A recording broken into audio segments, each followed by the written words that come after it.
Grace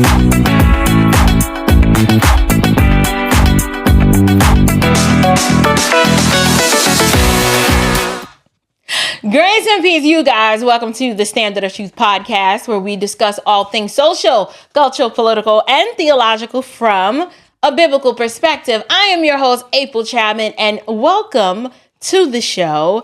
Today, I'm super excited because we're going to be diving into a very fascinating and controversial topic. It's a topic I've been wanting to address for quite some time. I want to talk about political manipulation that both the right and the left are complicit in. This conversation was actually sparked by a 2016 article found in the New Yorker that my guest actually sent to me. And the name of the article is called Drawing the Line. And I thought the article was interesting because it exposes this bipartisan game of chess played in the name of political power. Now, the article doesn't position it that way. You kind of have to come to the article with a historical understanding of what happened as it relates to redistricting in order for this to make sense. But the article reveals how Republicans and Democrats, how they've worked together to maintain control over these ethnically homogenous districts, right? That's the idea of one particular district being overwhelmingly black and then a voting district over here being overwhelmingly white. And the reason why they do this to ensure that Democrats, yes, keep their strongholds while managing to cry racism and victimhood, and then say that the Republicans don't really care about the black community, or they use it to perpetually blame Republicans for their absence in the black community. Now, the sad part about it is Republicans overwhelmingly don't complain about this too much. This is a decades old problem that's been happening, and I am calling it a classic case of playing both sides of the fence. Why? Both parties get what they want. The black Democrats and the Democratic legislators continue to maintain control, which is what they want. And the Republicans don't run anybody in their districts. And then the Republicans get to maintain power and control in their district. And it's a win-win for both sides. But why should this matter to you? Well, this issue, for me, it is more than just political boundaries and lines drawn on a map. This is about how those in power manipulate voters, and they do it to maintain control and to shape the very fabric of our democracy, all while crying victimhood and then pointing the finger at others when the entire system is actually working just the way they like it. So, for example, why is it that no one from the right has really run anyone against James Clyburn of South Carolina or Hank Johnson out of Georgia? Actually, let me correct that. There have been individuals who have run against Clyburn and Johnson, but what you notice is that those candidates received no support or backing from the Republican Party.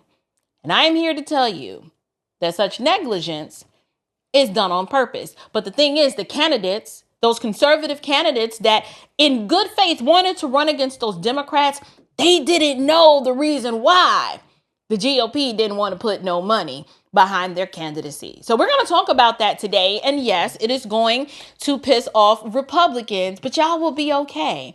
I am here to deal with the truth, not to display some underlying loyalty and allegiance to a party. So to help me flesh out this issue, joining me today is someone uniquely positioned to help unpack this. My guest today is Vince Everett Ellison. He is a friend of the show. Vince is an author, speaker, political commentator, filmmaker, and he's known for his ability to challenge the status quo and to push us to see uncomfortable truth. So I'm so pleased to work with him, and I thought he'd be the perfect person to bring on the show today to discuss this. But before I bring him on, let me go ahead and just set the stage by breaking down the key points of this article in the New Yorker so that when he comes on, he can just get straight into the discussion. This article called Drawing the Line takes us into the backroom deals that shape today's political landscape. I know that may seem like a boring task, but redrawing these district lines, it's actually quite complex, but there's a method to the madness. You have both parties who claim to represent the people, yet behind closed doors, they've often colluded to protect their own interests. No. What are the claims that I want to talk about today? The Democrats, they have long argued that redistricting and redrawing these maps, they have argued that the efforts by Republicans are inherently racist and designed to disenfranchise minority voters. You hear it all the time. Yet, as this article points out, these same Democrats have historically pushed for ethnically homogenous districts to ensure their own control.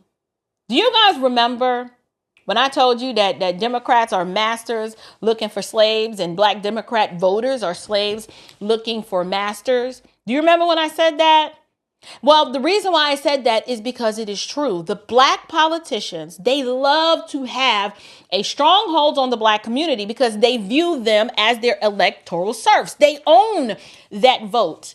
They hold it very tightly, and anything or anyone, i.e. Donald Trump, that comes along to threaten that stronghold, they got to take them out.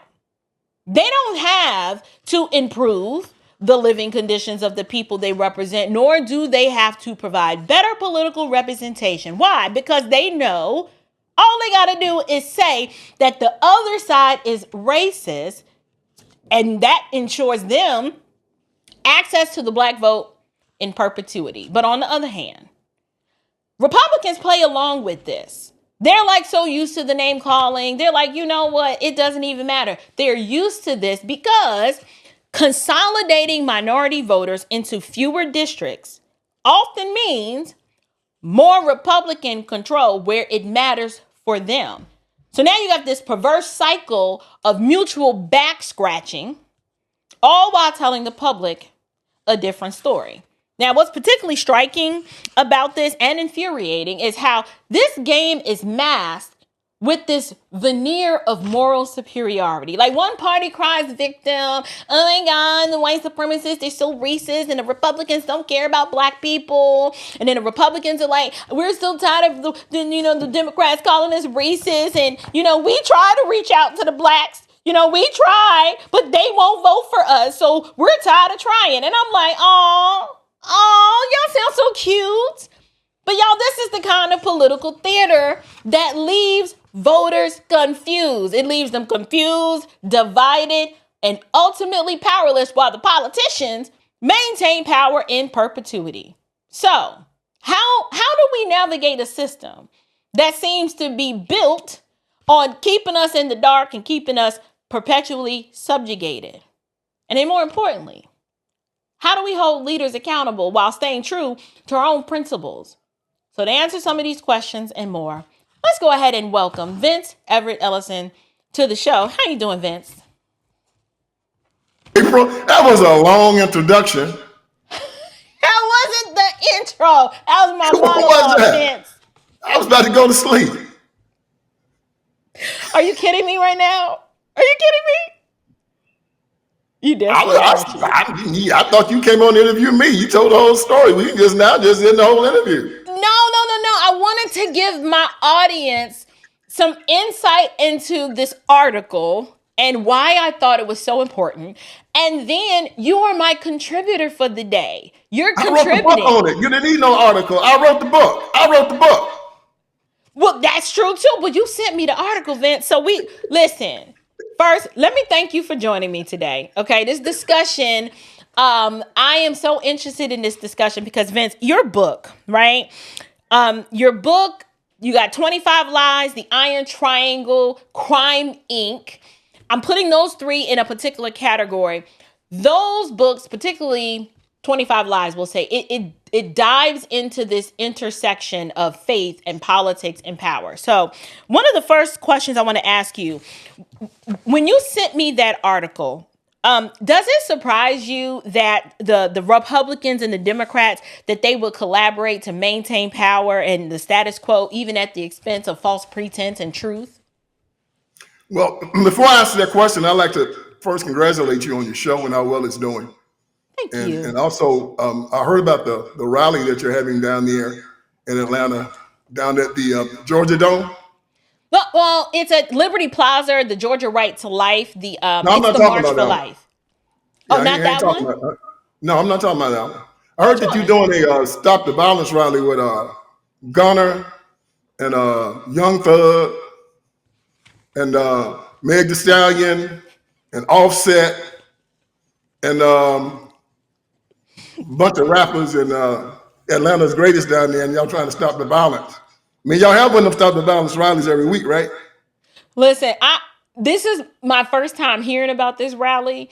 And now, I wouldn't be caught dead in the same room with no Meg Thee Stallion and no, what's the rapper name you say? I don't know these people. Gunner and Young Thug and Offset.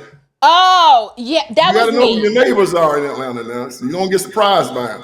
That was not me. And see, now, you probably don't even remember what the question was. Do I need to restate the question? I apologize. I got it wrong. I thought you was heading that up. It was probably somebody else. I apologize. It wasn't. Might have been Fannie Willis or somebody down in Atlanta. I apologize. Maybe. Do you need me to represent the question again?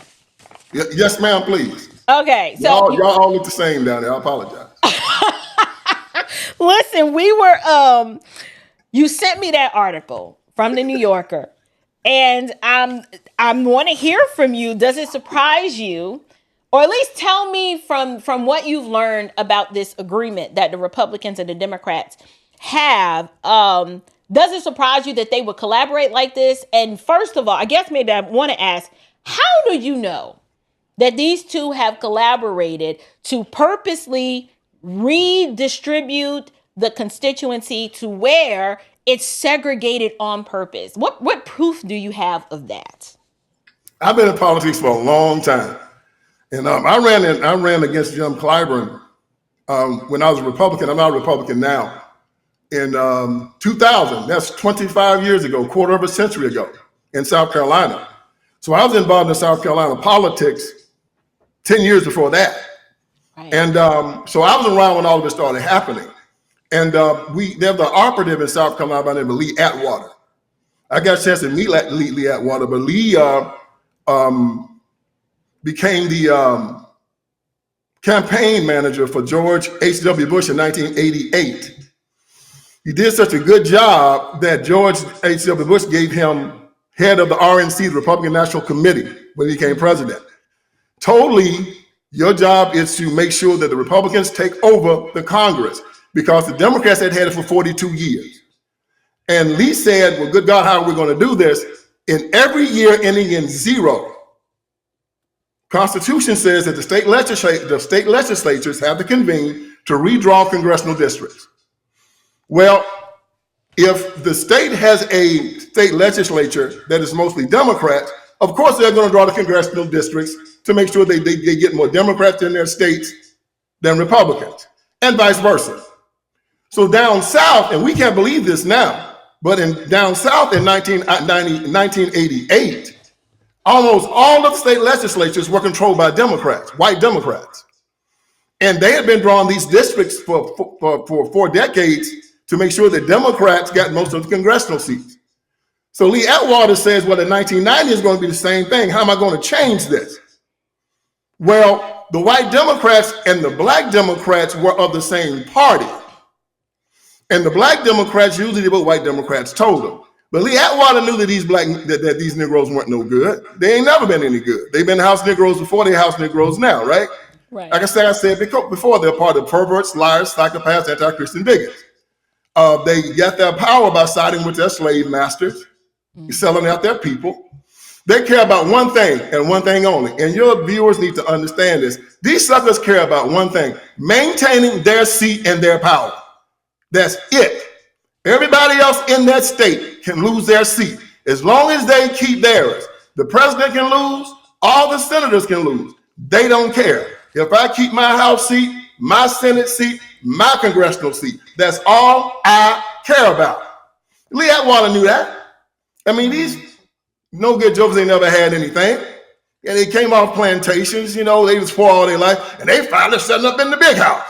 Oh, they'll die before they lose that. Jim Clyburn been up there, he can barely walk, he won't give it up. And they get these seats, and you gotta kill them to get them out of there, or they gotta get found in some corruption like they usually do.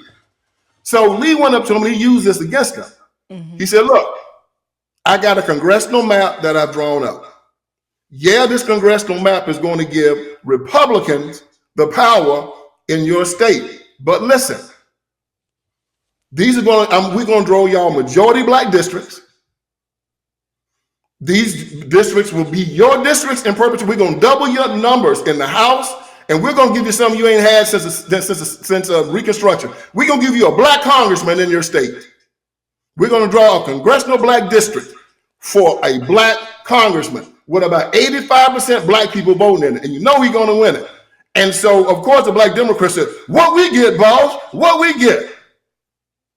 And he said, we guarantee you that we will not politic or fund anyone, black or white, ever in that district in perpetuity if you vote for this plan. And that's what they did. They shook hands with the Republicans, with the black Democrat numbers and the white Republican numbers. They passed those districts. And in 1994, Newt Gingrich took over the House. And since that time, that was 30 years ago, since that time, the Democrats have only owned the House for 8 years. And the Republicans have owned it for 22. And the plan works, and they've been doing it ever since. And if you don't believe me, check and see how much money whoever ran against Hank Johnson got from the Republicans when he ran this past election. It was just over with. What was his name? What was his name? Actually, Josie Cruz before that ran against Hank Johnson, and she couldn't even get a phone call. They refused to run any conservative against Hank Johnson. And believe me when I tell you, these black Democrats want to keep these districts segregated. Do you think they want to have a bunch of middle-class white people drawn into those districts? No. Shoot, no, man. What that'll do. But then they'll holler about racism and segregation. But when it comes down to segregating those districts, if you want a fight, you start drawing white folks into those majority black congressional districts. They will lose their mind. So now they want to keep these districts as black as they possibly can. They want them segregated. But they act like we marching to end segregation. What about your congressional district? What about your House district? What about your Senate district? No, they don't want those segregated. No, we ain't talking about them. It protects them. Protects their job. They're hypocrites. They're liars. They sellouts. They stink in my nostrils. They make me sick. So let me ask you a question. We've named two names in particular, Hank Johnson here in Georgia. I used to actually live in his district. And then we mentioned James Clyburn of South Carolina, who you ran against. You as a young, naive, a young man who had political aspirations, it's obvious that you were unaware of this agreement, right? And you ran against Clyburn with the best of intentions. You were black, you were conservative, you ran as a Republican. I'm pretty sure you had a political platform that would rival, the best of the best, knowing what I know about you and your love of the Constitution and our founding fathers. When did you realize that there was something else afoot as to why the GOP did not lend their support behind you? Did you, in the moment, did you take it personal? Or at what point did you realize that, this was done on purpose? You always smell a rat. But, they use the logic that these are unwinnable districts. But you understand that statewide there are margins. And that if you run a strong race in a majority black district, if you can get 20 or 30% of the people in that district to vote as Trump did in Michigan, you get more black people in Detroit, about 10,000 more. The Republican didn't win that district, but he got 10,000 more votes, and that was enough for Trump to win Michigan statewide. So is this one of the reasons why Trump is such a threat? Because he didn't get the memo? Because he actively campaigned. Trump wasn't part of the deal. And Trump went into Milwaukee, he went into Philadelphia, he went into Detroit, he went into Charlotte, he went into Atlanta, and he won the states because the black people, and you saw what happened when Trump came to Atlanta, how black people lined up to see him. Right. He pulled enough of the black vote to turn the whole state red for him. Right. And this scares these black Democrats to death. Many times he don't pull enough away to turn the district from blue to red. But he can pull enough away to turn the district from 25-75 to maybe 60-40. And that's a little bit too close for them because 60-40 can turn into 50-50. And now we got a problem. But the problem I have with this is that I'm a conservative. I'm not a Republican. Conservatism is the cure to what ails the black community because black people are conservative by nature. They have strong religious values. They believe in family. They're not into LGBTQ. They don't want women playing in girls' sports. And right now, for your viewers to understand, the House just voted on a bill to keep men, biological men, out of girls' sports. And all of the Democrats, except two, voted against that. Right. So Democrats voted to have men play against your daughters in sports and then go in the locker rooms and take showers with them. And you black people voted for these no good summer. I'm sorry. It's funny that you bring that up. I was literally just watching Jasmine Crockett going off in her usual ghetto ratchetang energy against Nancy Mace because of Nancy's support for this bill that actually protects biological women. And I found it funny. I said, well, listen, Jasmine Crockett is a black congresswoman representing overwhelmingly black constituents. Why is this woman caping so hard for this aspect of the rainbow tribe? It seems to me that the progressive left have overwhelmingly, they lend their support against policies that are diametrically opposed to what's going to help the black community flourish, all the while always crying about how pro-black they are, how racist the other side is. I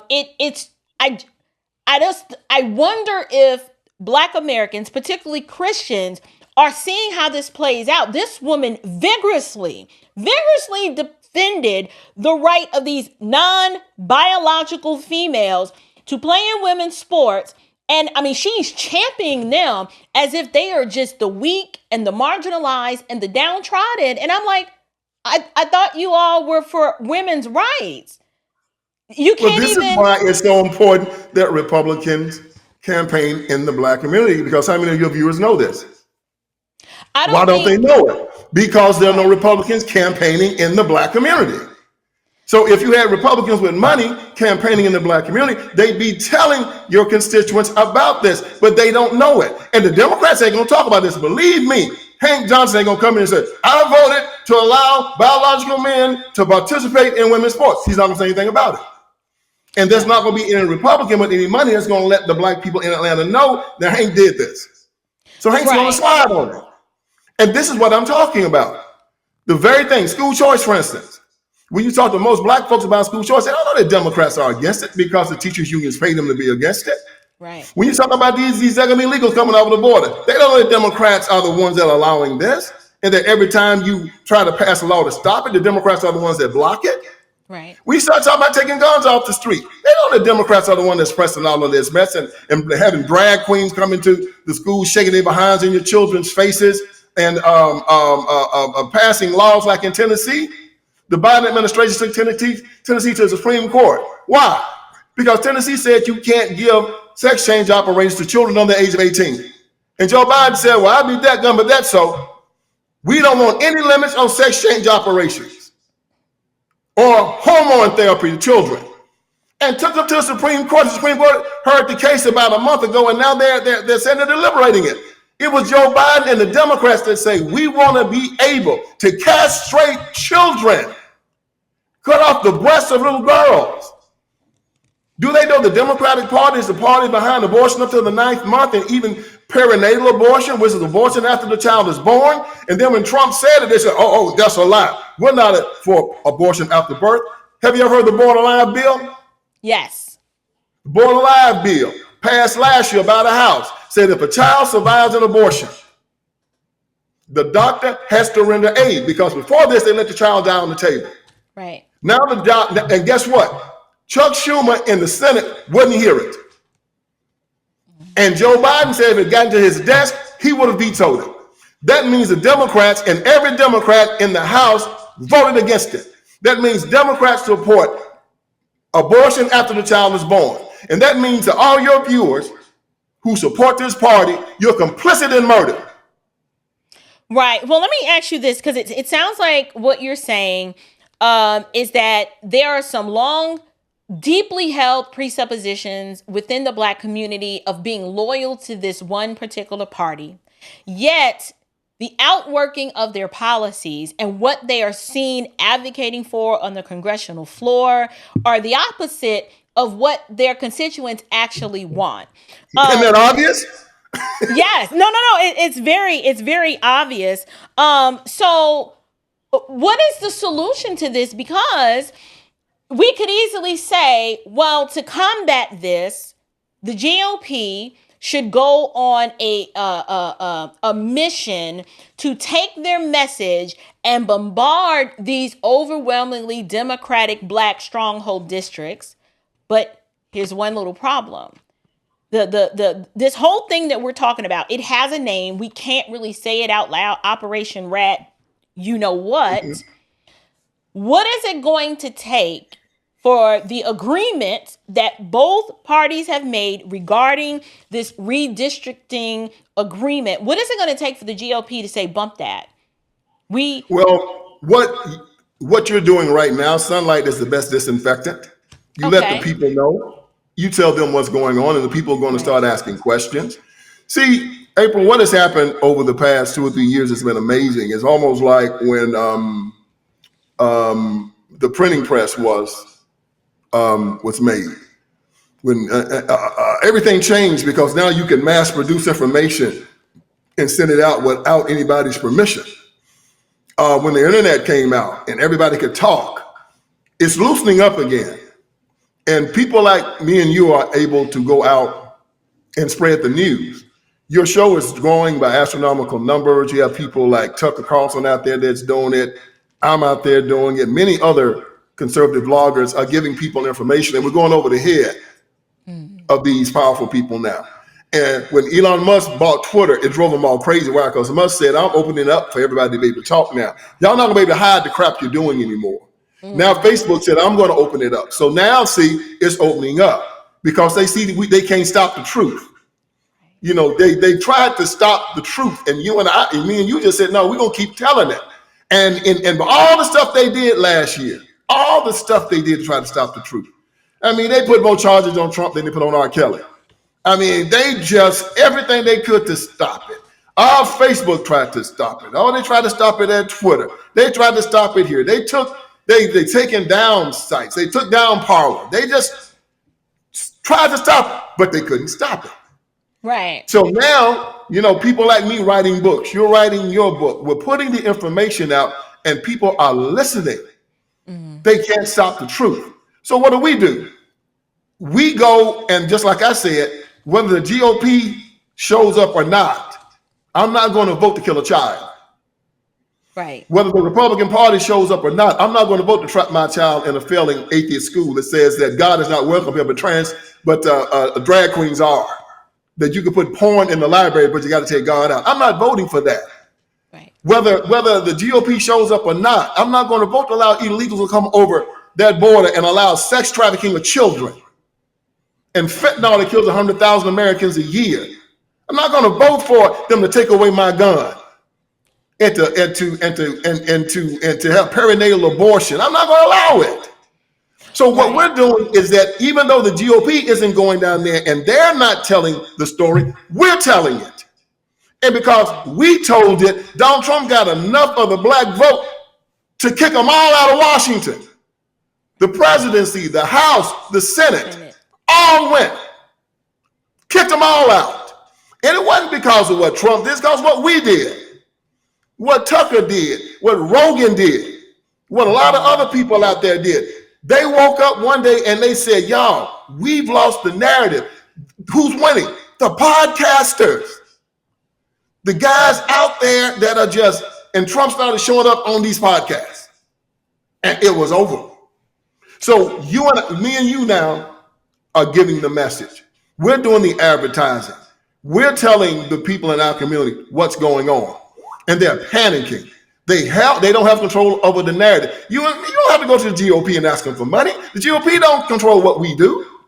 That is true. No, we told the truth today to your close to 100,000 subscribers and my over 100,000 on Twitter and X and Rumble and YouTube.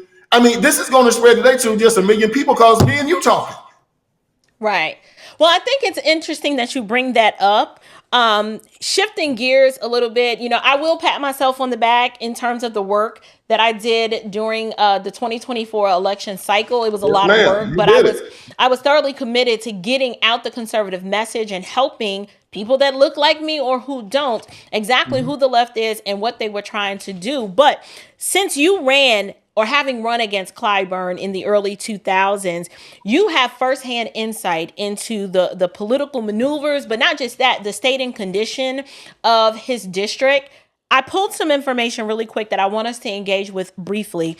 But based on the population of the area that he serves, it's about 755,000 people, and the racial composition of this area is pretty close to 50%. It's at about 48.8%. But there's some economic indicators that really concerned me in terms of the poverty rate. Poverty rate is relatively high. It sits at about 25.9%, and it's the highest among South Carolina's congressional districts. Also, there is concern of the educational attainment. 80.9% have or hold high school diplomas, which is below both the state and the national average. Bachelor's degrees is also very low. They're at about 19%, which is below the state average of 24%, and then the national average of 28%.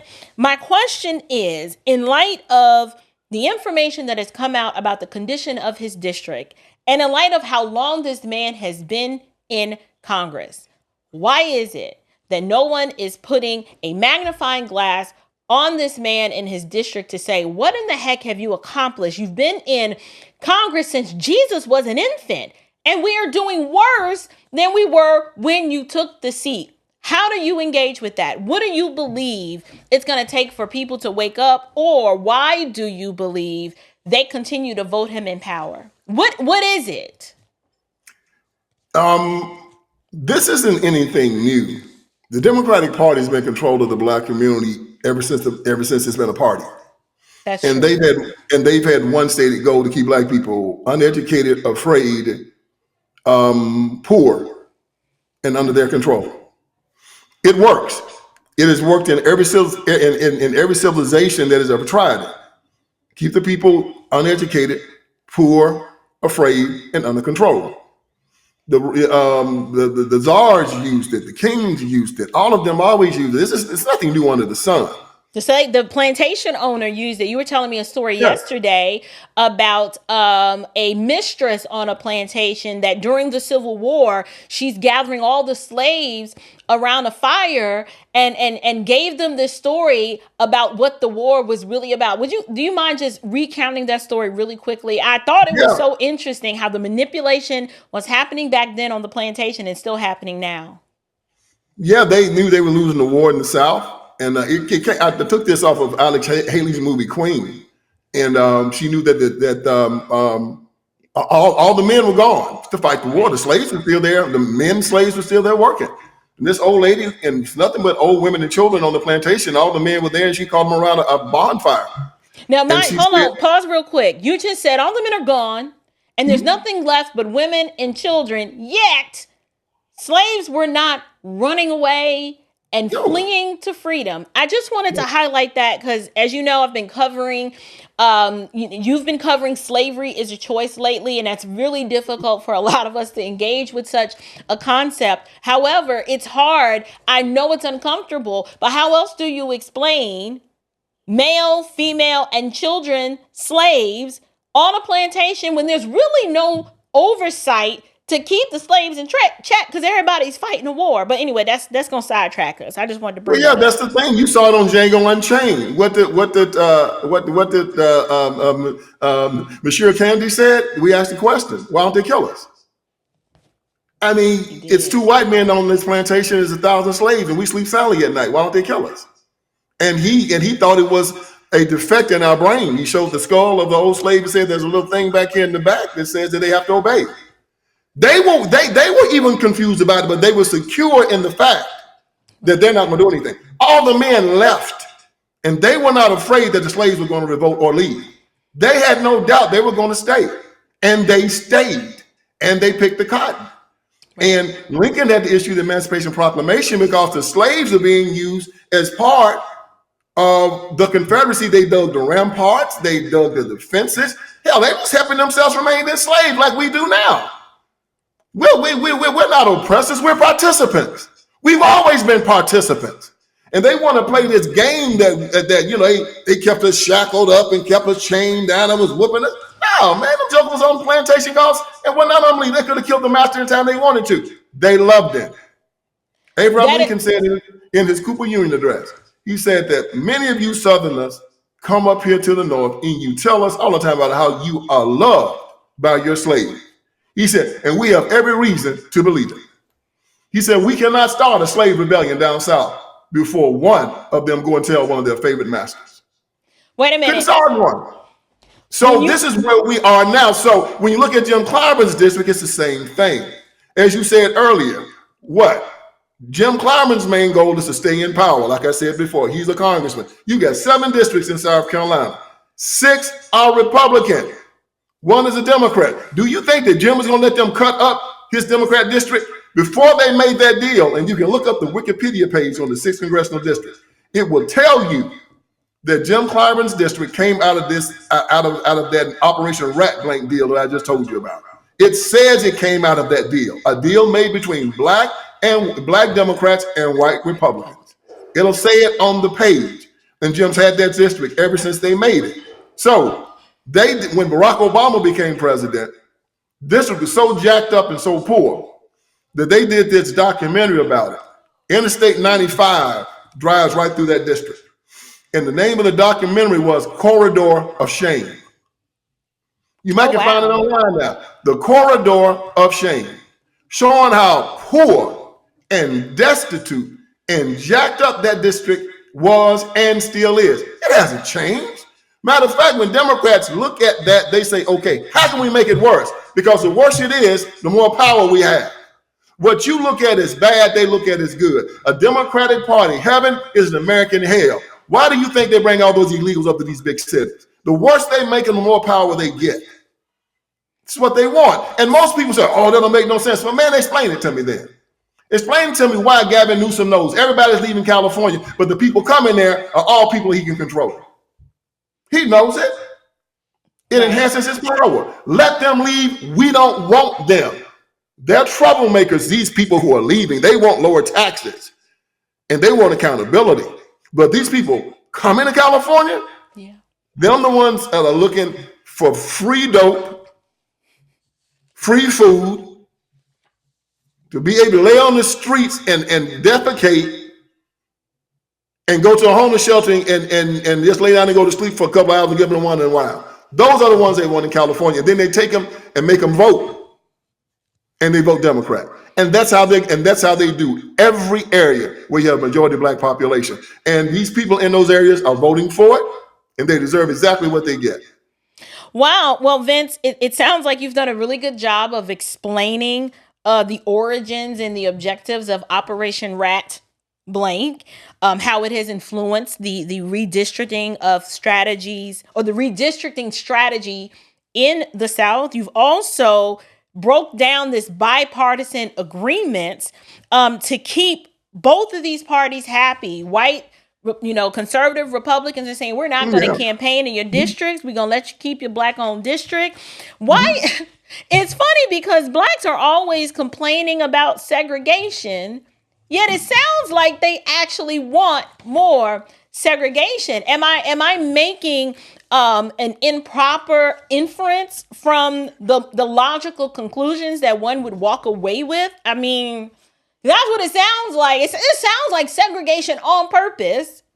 And unfortunately, the people who are living in the segregated districts don't seem to have a problem with it, yet they love pointing the finger and saying it's the white races over there that are causing the problems. You know, our Bible says a double-minded man is unstable in all of his ways. Right. And the black community has always been schizophrenic. They want to integrate white colleges, but they want to keep HBCUs. They want if white folks leave the city, it's called white flight. But if they move into the city, it's called gentrification. You come and you're going. You come and you're going. Right? They want to keep their majority black high schools. If you try to bust in and integrate them, they get mad. Right. So they want their black congressman. We want a black, not a one that just fits our values. He needs to be black. We want a black mayor. We want a black city councilman. This is blatant racism and segregation. Yet they'll say on the civil rights movement, you hear all through Black History Month, we fight for integration. We fight for integration. And then they'll tell you to vote for a candidate because they're black. Vote for Kamala Harris because she's black. Vote for Barack Obama because he's black. And you look at these people and you say, yeah, you people are just as hypocritical as anybody I've ever seen in my life. We will say that in America, this is un-American to even talk about these three things. You never, ever, ever let your feelings get involved in: politics, your money, and justice. Right. You look at these people and you say, this is politics. Where do you stand on the issues? I don't care about your color. I don't care about your gender. I'm going to look at my values. I'm going to look at yours. And if they match, you got my vote. Oh, no, not these people. He got to be black. And they will say it. We want more. I mean, I heard Raphael Warnock with his stupid behind get up there at the rally that Kamala Harris had up in Atlanta. Said that talking about Ketanji Brown Jackson. I was happy to tell my daughter that we got a Supreme Court justice whose skin looks like hers and hair is kinky like hers. People started clapping. I said, what the hell that's got to do with anything? She don't know the difference between a man and a woman. The woman's stupid as a bag of hammers.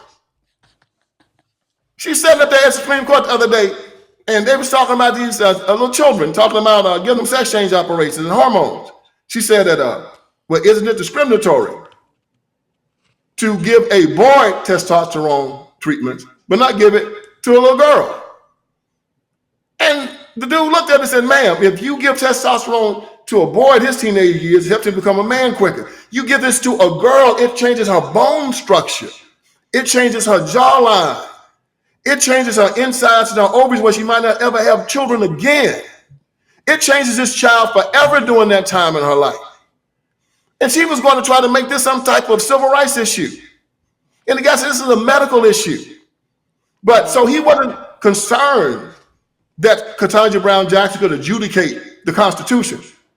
He was just concerned that she was black and she was a woman. And had kinky hair. And that's the reason why everywhere these idiots rule are ghettos.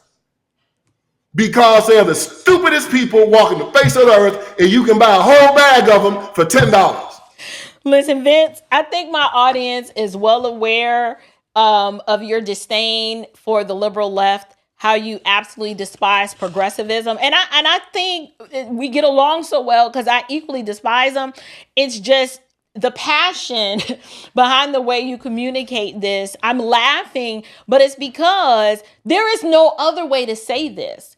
Right? If the Black community is beyond the rate of replacement because abortion has overwhelmingly captivated the minds of our young women, and we choose that as a viable family planning option, if this transgender and LGBT agenda is overwhelmingly captivating the hearts and minds of our youth to where they're teaching it.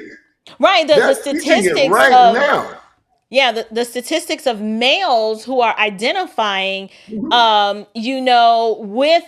the spectrum is alarming. It's almost like they are trying to purposely squash the population. And I think obviously there's an argument can be made that they are trying to depopulate all of humanity, but they have these covert, obvious agendas that target particularly the Black American population. And I don't understand. We embrace it. We embrace it, and I don't believe that we're somehow mentally inferior. But it does concern me that enough of us are not saying, wait a minute, we don't want this. This is not good.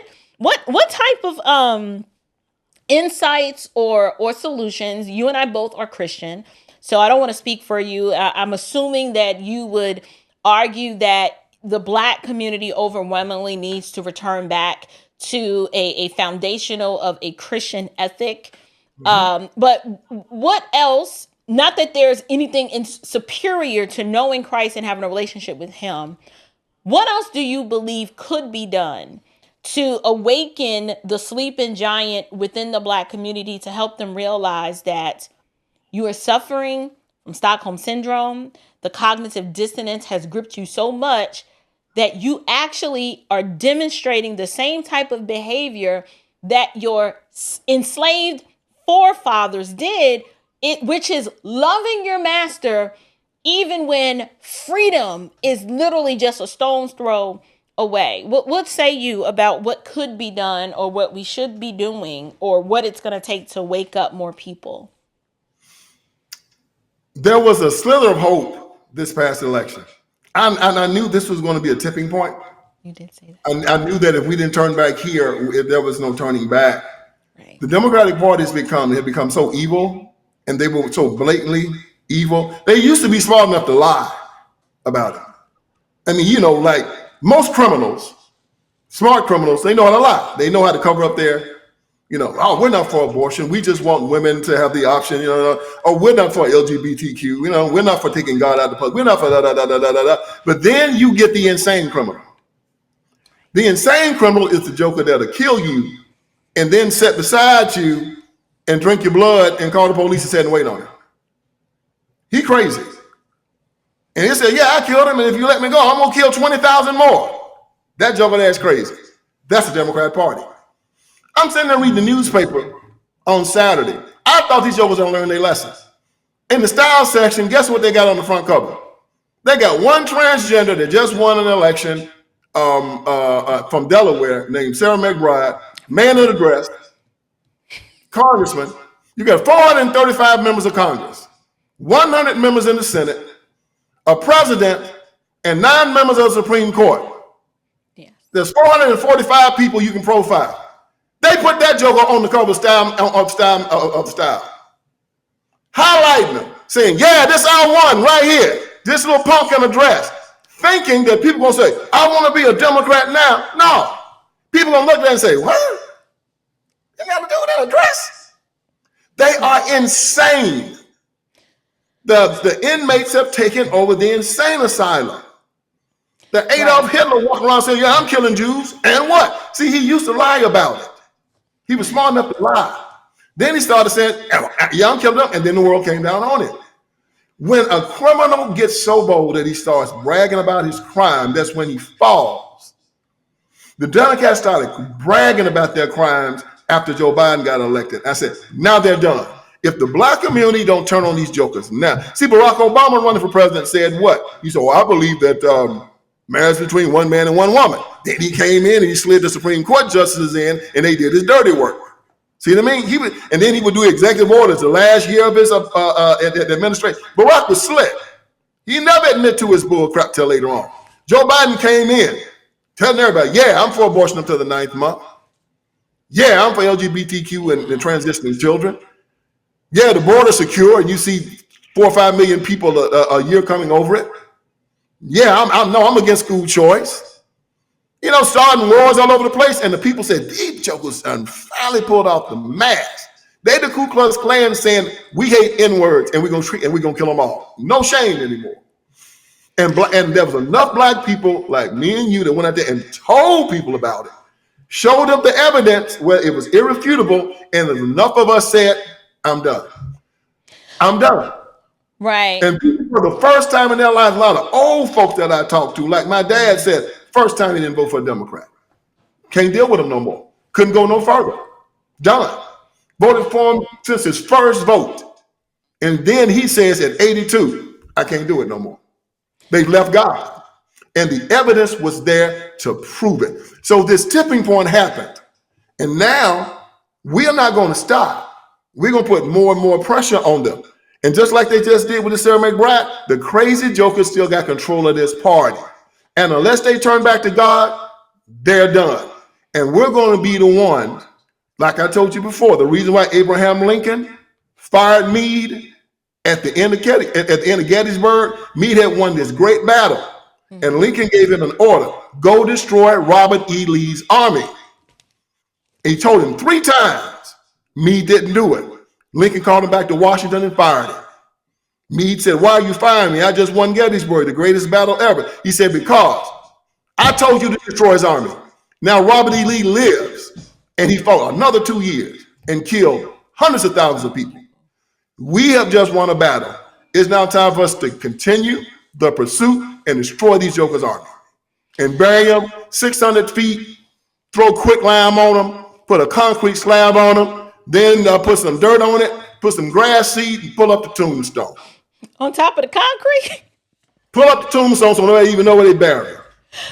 Wow. You know, I am so enlightened by having these conversations with you, because you are a master historian in terms of recalling where we have seen this before in history, and you do a really good job of helping our people to understand what the issues are, how we got here, and how to move forward. I will say in closing, this conversation has been eye-opening for sure, and I'm hoping that it has challenged my audience to think critically about what we've been told and why. But at the end of the day, our allegiance should never be to a political party. You and I are both Christians. As Christians, having this conversation, it is healthy because, for one, it exposes and explains why so many Christians have been making the political choices that don't align with their Christian values. We have to at least be honest about that. And then for me, this challenges me to examine what has been this cultural tradition to vote Democrat no matter what, vote blue no matter who, yet the implications of that decision, it's placed me in a position to where it causes my vote to, cause more harm than good because I'm trying to be loyal to a party. And then as a believer, this should lead any Christian to be like, I'm now complicit in the outcomes around me, and I'm complaining about it, not realizing that this is partly my fault. So I know people believe, that politics and our Christian faith are separate and distinct from each other, but we can no longer hold such an idea to be true. We've got to be willing to confront what's uncomfortable, learn to hold our elected officials accountable, hold them to a higher standard, and then more importantly, keep our eyes fixed on Christ and the Word of God is the ultimate standard of truth. Why? Because that's how we navigate these issues objectively without being in our feelings and having a sober mind, not being blinded by ethnicity or gender. Vince, do you have any final thoughts before we wrap up? Yeah, we have to continue to expose, as you said, the objective standard of truth is following Christ. And we got to understand how we fall away from that. And it's because these no good, sorry black preachers in an apostate church that we've started here in the United States of America, 90% of them are horrible people.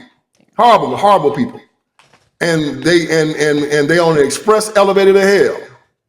And I just hope that Jesus Christ gives me the honor to watch their behinds burn. I hope he does. He probably won't, but it would be a pleasure for me to watch them because of the harm they've done to our people. In our Bible, in Genesis, Bible first started, God had committed, it made Adam and Eve, everything was great. They were in the garden, everything's beautiful, just like you're at home with your beautiful family, right? Everything's good. Then here comes Satan. Wasn't invited. Rolls up in there and starts trouble. And after he gets them to disobey God and eat from the tree of knowledge, Adam and Eve know they're naked and they hide. God doesn't know what's happened yet. He's walking through the garden, looking for Adam, looking for his son. Adam, where are you? Adam said, I'm hiding because I'm naked. And God asked that question. Who told you were naked? That's the question that we are asking in every household in America. Mama, I think I'm transgender. Who told you were transgender? Mommy, I think I'm trapped in the wrong body. Who told you were trapped in the wrong body? Mommy, I think I'm a racist. Who told you were a racist? Mama, I think I'm an oppressor. Who told you were an oppressor? These evil people have found a way to come into our garden and corrupt our children under our very noses. We eat with them, we clothe them, we feed them, we take care of them. These dirty jokers come and attack our children. The big account, what did Jesus say? Anybody harm one of these little ones is better than a millstone be tied around your neck and you be thrown into the sea. They're the worst people walking the face of this earth. Right. They use the public educational system. We trust these people. And they use it to sexualize our children. Dirty bastards. I'm sorry. They do this to children. And it stinks in my nostrils. I can't stand you attack a child. You have no right to talk to somebody that's a child about sex without their permission. Let me catch some man talking to one of my daughters about sex without my permission. See what I do to him. And they do it every single day. That's how they come. They're not after me and you. They after our children. Right. That's who they are. And that's what we have to know. These people are evil. On YouTube Kids, they have something like the Flintstones. Child click on the Flintstone. 5 minutes in, they showing porn. Why would you do that? They'll put a fake like Flintstones thing up to make the child say, oh, I'm watching Flintstones. Instead, and then you click on it and the parent might watch 2 minutes, okay, and then 5 minutes in, porn. And the child is like, oh my goodness. Why would you do that to a child? It's so wicked. This is the Democrat Party. A party of perverts, liars, psychopaths, anti-Christian bigots. They'll do anything for power. We have to make sure that we understand that these people are evil and that our job is not to sit down with evil, not to negotiate with evil. Our job is to confront it and destroy it. Happy to have you in the army. Let's do some damage and let's beat these jokers down. Awesome, Vince. As always, you are absolutely incredible. Thank you so much for bringing your insight and perspective to the show today. Well, listen. You sure that it ain't you that's having that Stop the Violence rally with Gunna and Young Thug and Megan Thee Stallion? Because I was gonna come down there and I'm gonna get my bulletproof vest on and come down there and support you. I am absolutely positively sure I have been invited to no such event. I don't even know what you're talking about. Now, Vince likes to joke a lot. He has an amazing sense of humor. He ain't got good sense. If you guys don't know, Vince is also my client, so I have to work very closely with him to keep him on task and to keep him straight. And it's probably one of the most difficult jobs I have ever had. But Vince, you are a joy. And my audience, I want them to go over to Vince's channel. Vince has the Vince Everett Ellison Show on YouTube. It is a widely popular YouTube podcast. He posts every Monday, Tuesday, Thursday, and Friday on YouTube, X, Rumble. And we're trying to get him as well up to 100,000 subscribers. Vince, tell people how else they can learn a little bit more about you and your work before we let you sign off. Yeah, y'all can go to VinceSpeaksTruth.com. Go to the Vince Everett Ellison Show. I'm putting stuff on about 4 times a week now. My books and everything on my documentary and everything is on VinceSpeaksTruth.com. April, thank you. Thank you so much. Your podcast is awesome. You're doing great work. The people in America are going to hear more and more about you. You're going to spread far and wide. And thank you for the opportunity. Thank you for access to your viewers. And we're going to keep this thing rolling. As I say again, you ready? You ready for it? I'm ready for it. I'm here to wake you up. Hope I did you some good today. So let's keep this thing rolling, baby. You guys, until next time, grace and peace. Thank you so much for tuning in to this episode of the Standard of Truth podcast. If you've enjoyed today's conversation, don't forget to check out the Standard Home and Living lifestyle store at standardhomeandliving.com. We've got everything from book studies, journals, and even podcast merch, so you can take a piece of this conversation with you wherever you go.